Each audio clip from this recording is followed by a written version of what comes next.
오늘 함께 보실 하나님의 말씀 사사기 3장 7절에서 11절이 되겠습니다.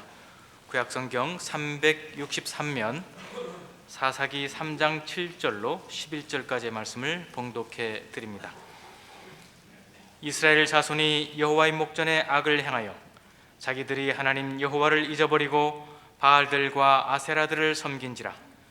여호와께서 이스라엘에게 진노하사 그들을 메소포다미아 왕 구산 리사다임의 손에 파셨으므로 이스라엘 자손이 구산 리사다임을 8년 동안 섬겼더니 이스라엘 자손이 여호와께 부르짖으매 여호와께서 이스라엘 자손을 위하여 한 구원자를 세워 그들을 구원하게 하시니 그는 곧 갈렙의 아우 그나스의 아들 온니엘이라. 여호와의 영이 그에게 임하셨으므로 그가 이스라엘의 사사가 되어 나가서 싸울 때에 여호와께서 메소포다미아 왕 구산 리사다임을 그의 손에 넘겨주시매 온니엘의 손이 구산 리사다임을 이기니라. 그 땅이 평온한 지 40년에 그나스의 아들 온니엘이 죽었더라. 이스라엘 자손이 여호와의 목전에 악을 행하여 자기들의 하나님 여호와를 잊어버리고 바알들과 아세라를 섬긴지라. 여호와께서 이스라엘에게 진노하사 그들을 이웃 왕에게 팔았다. 그리고 이스라엘 백성들이 울며 간구하여 하나님이 사사를 세워 이스라엘을 구원했다. 이게 반복되는 사사기의 이제 패턴이 됩니다.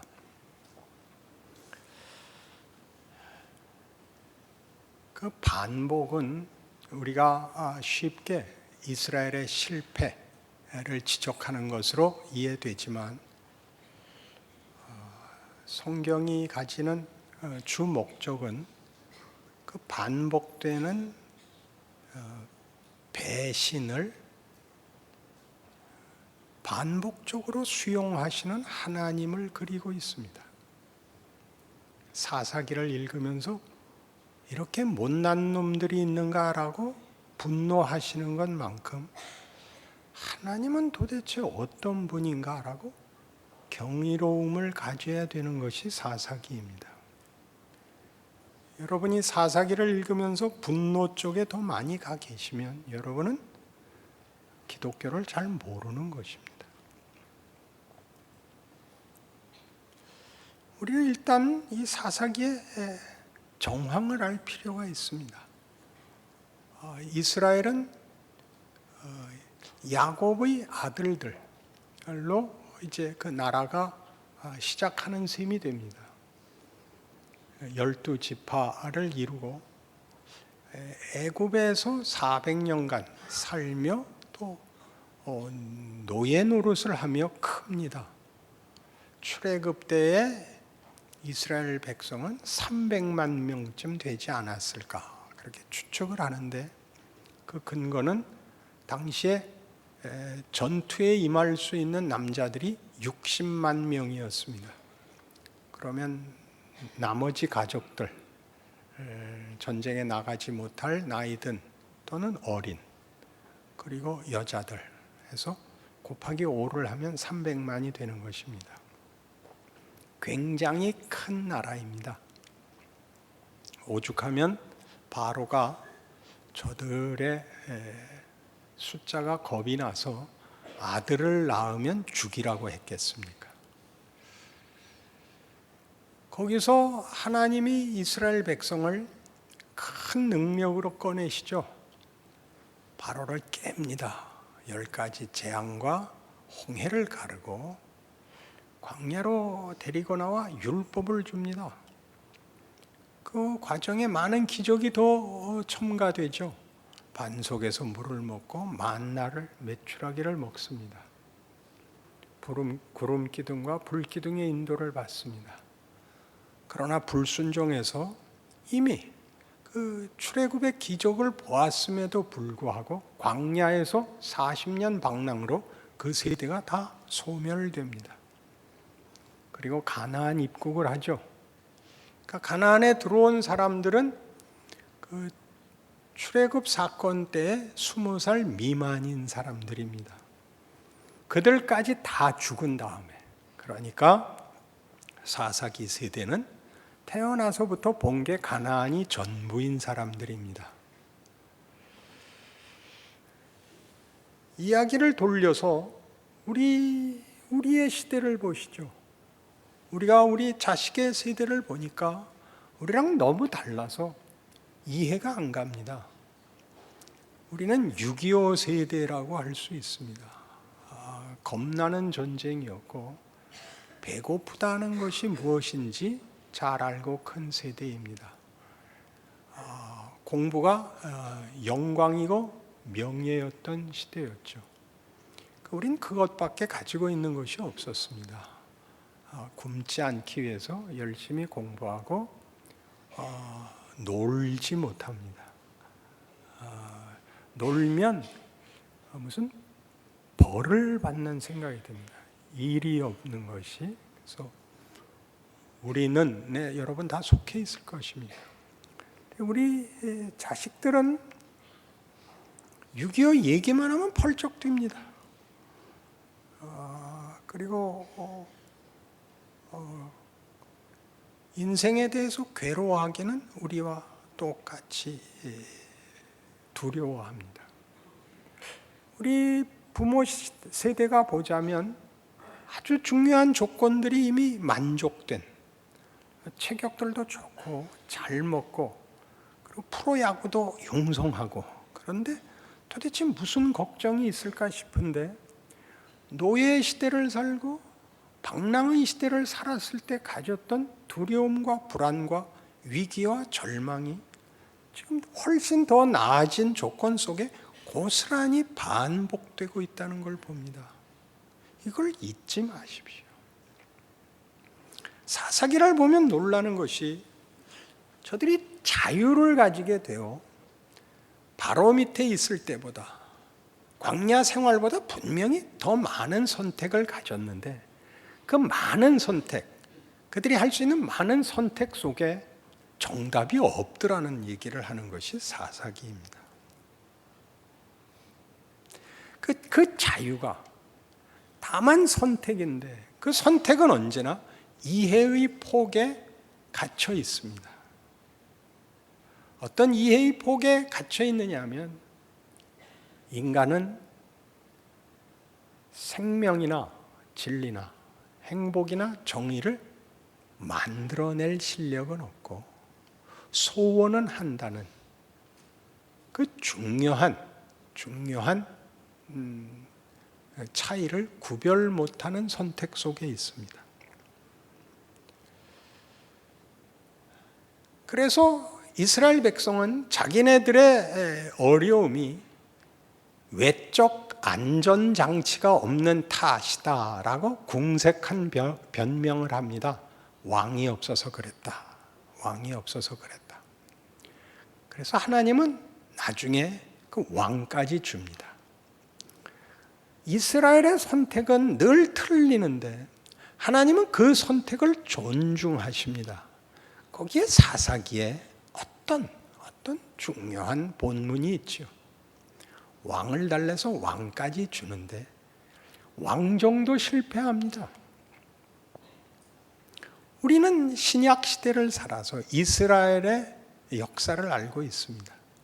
구약의 역사와 이스라엘의 그 결국을 알며 예수님 사건까지 알고 있는 그 자리에서 이스라엘의 역사를 돌아보는 것입니다. 그러니까 쉽게 답을 내리는 것은 여러분들이 충분히 성경이 하고 싶은 이야기에 귀를 기울이지 않았기 때문입니다. 왕을 세워서 왕정도 실패하거든요. 이스라엘은 망합니다. 북왕조, 남왕조로 찢어지고 북왕조는 아수르에게, 남왕조는 바벨론의 포로가 되어 약속의 땅, 젖과 꿀이 흐르는 땅에서 뿌리가 뽑혀 던져집니다.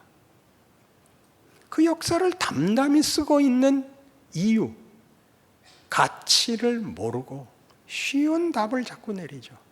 바보 같은 놈들. 그래서 2000년 내내 유대인들 저주하는 것 외에 기독교가 한 짓이 없다라는 욕을 먹어 쌉니다. 그리고 그건 어느 시대에나 예수를 믿는 신앙인들이 가지는 큰 편견이 되고 쉬운 해결책이 됩니다. 기독교 신앙의 진정한 깊이로 못 들어가는 올무가 됩니다. 왕정은 뭐였을까요? 외적 안전장치는 없는 것이다 라고 이미 말씀드렸듯이 왕이 잘하면 되는 문제는 아니었습니다. 왜요? 왕은 결국 잘 못했습니다. 이스라엘이 늘 그렇듯이 왕이라고 해서 또 잘하지는 않았습니다. 그럼 다윗은 뭐냐? 라고 묻고 싶으실 겁니다. 다윗은 분명히 모범적인 왕입니다. 그러나 다윗의 생애는 절망과 탄식으로 얼룩져 있는 인생입니다. 그는 전반기는 사울에게 쫓겨다니느라고 적국에게까지 피난을 가야 됐던 고단한 인생이고, 울 기운이 없을 만큼 울어야 되는 상황을 계속적으로 만나는 인생을 살고, 후반기에는 자식들의 모반에 늘 쫓겨야 됐던 삶을 산 사람입니다. 그의 인생은 절망과 탄식뿐이었고 그것이 시편에 녹아 있습니다. 그리고 그 절망과 탄식 속에서 하나님의 은혜를 만납니다. 그는 이렇게 고백할 수 있는 자리까지 왔었던 사람이죠. 여호와를 위하여 제가 성전을 짓겠습니다 라는 정도까지 왔죠. 그러나 하나님은 냉정히 거부하십니다. 네가 나를 위하여 집을 짓겠다고? 너 네 정신, 제 정신이냐? 모든 것을 줄 수 있는 이는 나밖에 없다. 네가 나한테 뭘 줄 수 있단 말이냐? 이 바보 같은 놈아. 그러니 이제 네가 그따위 헛소리를 했으니 내가 네 집안, 집과 왕권을 영원히 하리라.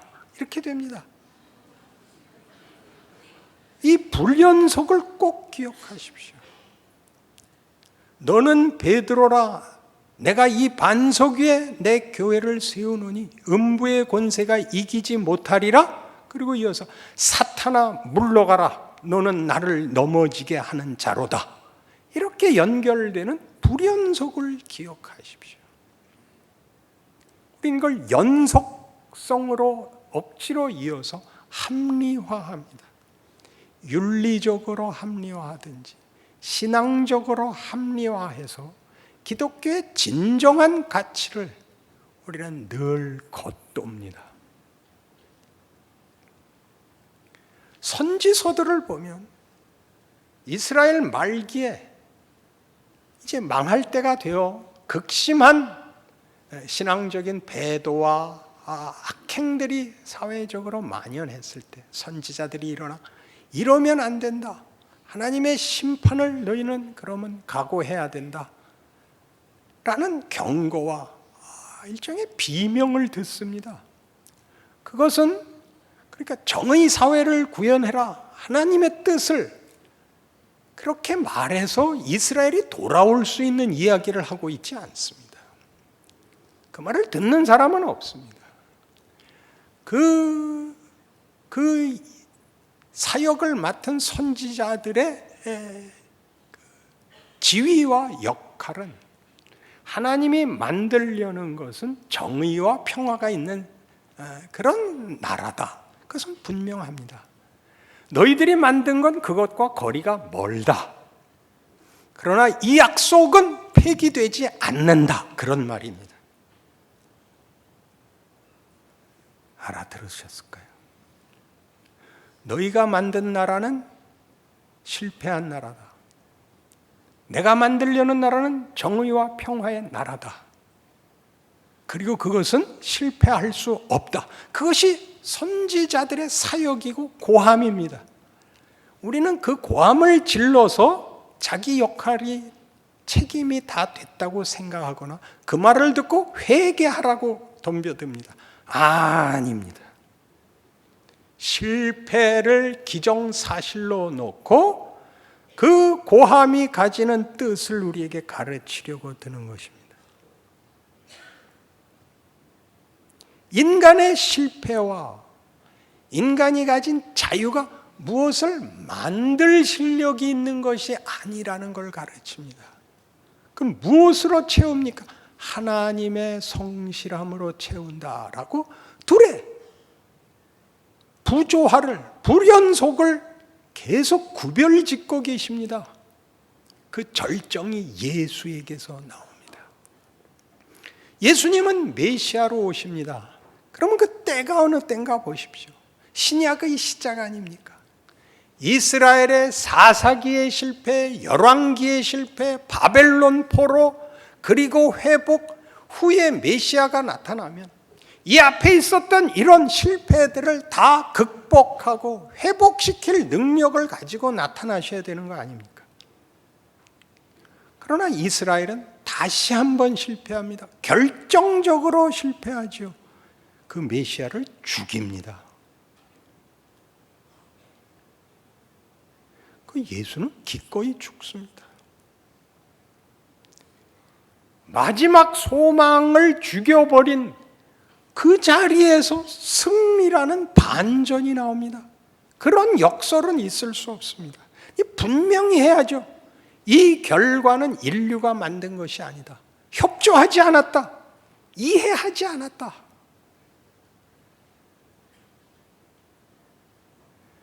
하나님은 자기의 약속을 어떤 경우, 어떤 조건 속에서도 이루셨다. 이렇게 둘이 확연히 구별되는 자리가 예수인 것입니다. 구약이 하려고 했던 건 뭐죠? 인간의 선택은 다만 선택에 불과했다. 자유를 원하지만, 자유를 선택했지만 만들 실력은 없었다. 그것은 하나님만이 만드시는 것이다. 이렇게 둘을 나눕니다.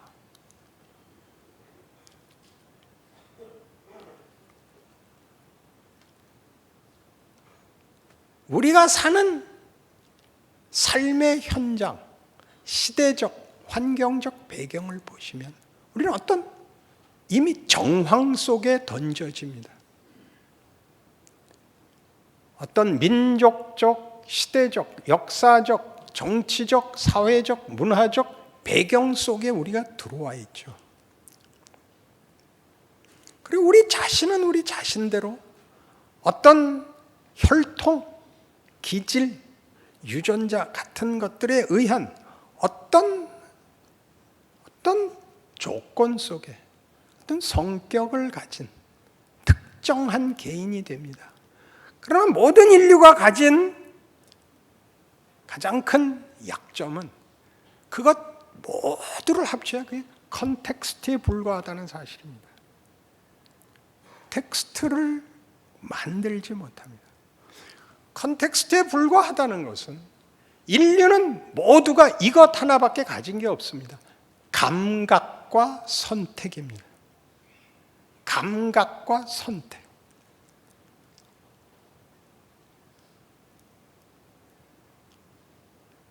여기에 인간을 인간되게 하는 본문은 예수 안에서 하나님이 주어져 그때야 비로소 인간은 하나님의 하나님 되심에 의한 그의 사랑의 대상으로서 본문을 가지게 됩니다.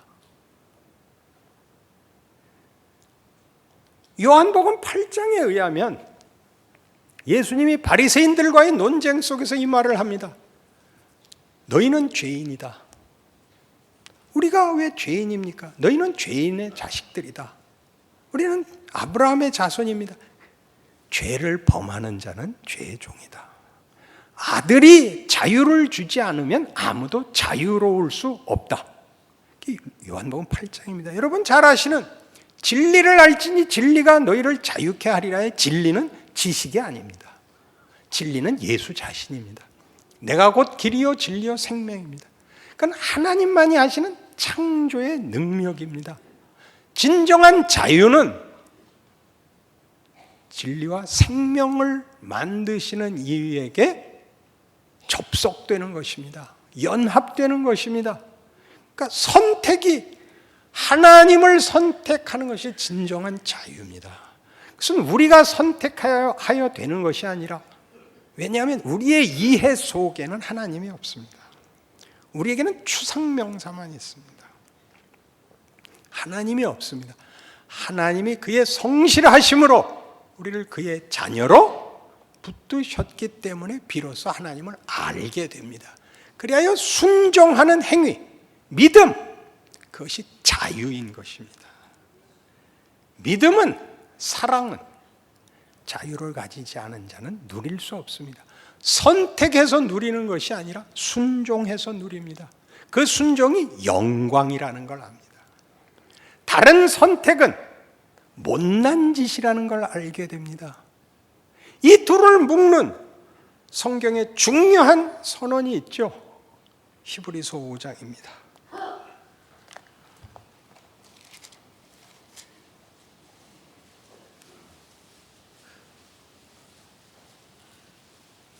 히브리서 5장 7절. 그는 육체에 계실 때 자기를 죽음에서 능히 구원하실 이에게 심한 통곡과 눈물로 간구와 소원을 올렸고 그의 경건하심으로 말미암아 들으심을 얻었느니라. 그가 아들이시면서도 받으신 고난으로 순종함을 배워서 온전하게 되셨은즉 자기에게 순종하는 모든 자에게 영원한 구원의 근원이 되시고 하나님께 멜기세덱의 반차를 따른 대제사장이라 칭하심을 받으셨느니라. 예수님의 순종은 뭘까요? 예수님의 순종은 하나님의 뜻을 따라 인간의 배신을 받는 것이었습니다. 인간의 배신 속을 걸어 들어가는 것이었고 그 삶을 사는 것이었는데 그 속에다가 하나님이 부활을, 승리를 담으신다는 사실이었습니다. 그는 그 길을 걷기 위하여, 그 뜻을 순종하기 위하여 눈물과 통곡의 길을 걸어야 했습니다. 눈물과 통곡에 대하여 보상하시고 응답하신 이는 하나님입니다. 눈물이 만드는 것 아닙니다. 여기를 잊지 마십시오. 신파를 만들지 마십시오. 울면 응답하는 이가 있어서 우는 것이 우리에게, 신앙인들에게 덕목이 되는 것이지 울음이 승리를 만들 수는 없는 것입니다. 그건 패자들이 하는 것입니다. 웃어야 된다가 아니라 울고 웃는 것에 그 은혜가 좌우되지 않는다는 얘기를 하죠. 감각과 선택밖에 없는 우리를 하나님이 하나님의 자유와 능력과 성실하심으로 우리를 자신의 자식으로 받아, 백성으로 받아 우리가 비로소 본문을 가지게 되더라고요. 생명을, 진리를, 그 위대한 하나님의 사랑의 대상이라는 걸 가지게 되는 것, 그게 나중에 알게 되는 진정한 자유입니다. 컨텍스트에 불과했던 우리가 본문을 가져 온전한 하나님의 사람이 되는 것입니다. 그러니 가장 중요한 이해의 문제가 뭐냐? 이 부분이 믿으면 된다 이렇게 갖다 붙이지 말고 이사야 53장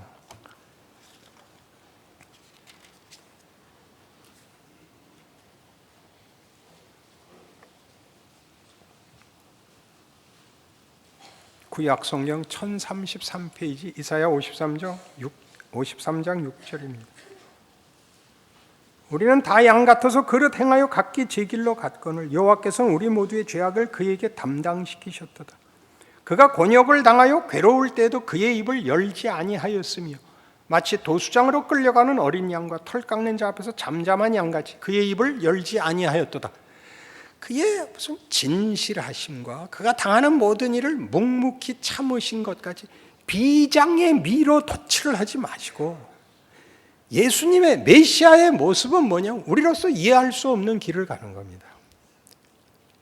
그 망하는 우리의 컨텍스트를 함께 누리십니다. 그는 비난을 받고 망합니다. 죽습니다. 그러나 변명하지 않습니다. 거기 하나님이 본문을 담을 것이기 때문에 컨텍스트를 바꾸어서 설득할 필요를 느끼지 않습니다. 그러니 여러분들이 이런 식의 기독교 신앙의 이해를 여러분들이 이해하느냐 마느냐를 떠나서 성경이 하고 싶은 얘기는 여러분들의 현실이 결국은 여러분들의 소원과 늘 분리되어 있지 않느냐라고 묻는 것입니다. 하나님이 거기에 은혜를 담는다고 한다라고 약속하는 것입니다. 여러분들의 소원은 높지만 그 소원을 여러분 스스로에게 실천할 수 있었습니까? 그건 못합니다. 우리는 다 양 같아서 각기 제 길로 갔고 사사기는 계속 그때는 왕이 없어서 모든 사람이 각각 자기 소견에 옳은 대로 했고 지금은 다 텔레비 보면서 각각 자기 소견에 옳은 대로 할 뿐입니다. 우리의 선택은 우리 안에서부터 생명과 진리를 선택할 실력은 없습니다. 만들지 못합니다.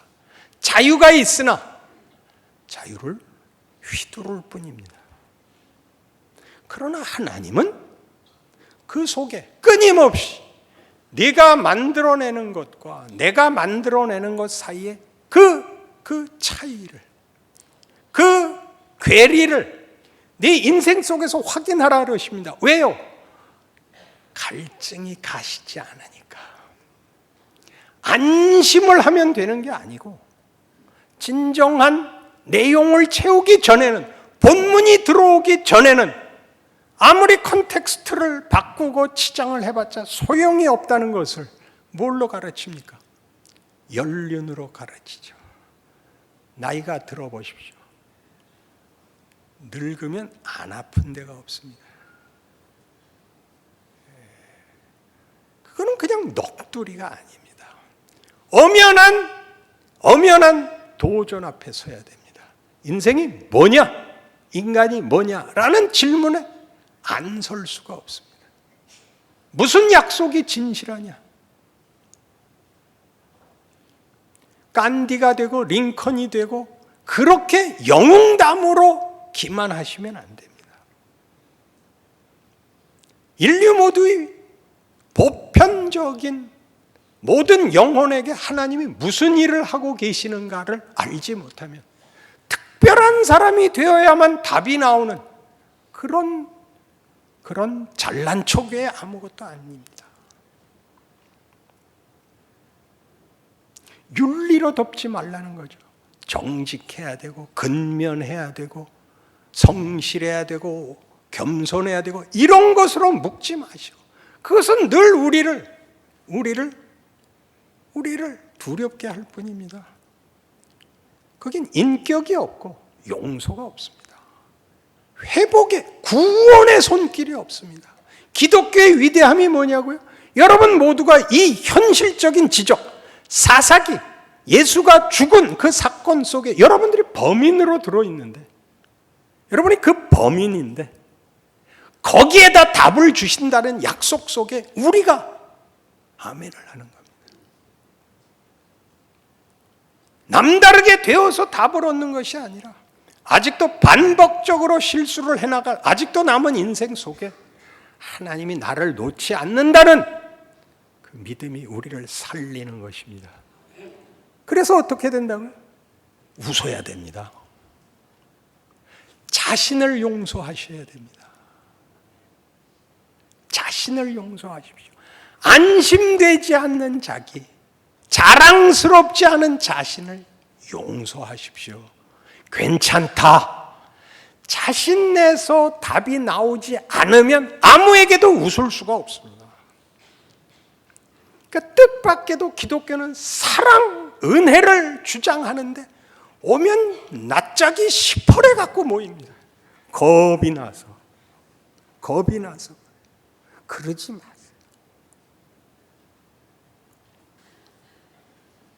여러분, 기독교인이 됐다는 것이 무엇인지를 알아야 됩니다. 더 나아지지 않습니다. 더 우월하지 않습니다. 더 윤리적이지 않습니다. 제발요. 하나님이 나를 사랑하사 당신의 은혜와 능력을 퍼붓는다 그러는 겁니다. 괜찮다는 겁니다. 그 말을 들으면 아무렇게나 하면 어떡하지? 그렇게 말하는 건 비겁한 것입니다. 그건 무례한 것입니다. 그게 얼마나 큰 것인가를 아는 것이 명예입니다. 그게 믿음입니다. 그러니 이사야 53장에서 얘기하는 이 하나님이 우리의 못난 것을 저에게 담당시켜서 우리로 하여금 저를 지가 잘못해서 죽을 지경에 갔다라고 비난하게 만든 그 속에 구원을 이뤘다는 걸 생각하면 낯이 뜨뜻해야 옳습니다. 예수 믿는 걸 자랑할 틈이 없습니다. 예수를 믿는다는 말을 하려면 차마 입이 안 열리는, 내가 내 잘못을 지고 가는 메시아를 죽인 그 일로 내가 구원을 얻었다는 말을, 그 말을 넘어서야 되는 것입니다. 그러니 그걸 부끄러워할 것이 아니라 그 은혜의 크기에 의해서 여러분이 그것 없는 사람하고 달라야 되는 것입니다. 그런 구원을 주신 하나님은 우리에게 도대체 뭘 주려고 하는 것일까요? 라는 더 깊고 높은 기대와 소원으로 우리를 끌어가죠. 내 뜻대로 마옵시고 주의 뜻대로 하옵소서가 입에 붙어 있게 되는 것입니다. 안심을 위한 것도 무슨 결과를 얻기 위한 주문도 아닌 그런 은혜를 실감하게 되는 것입니다. 빌립보서 1장에 가시죠.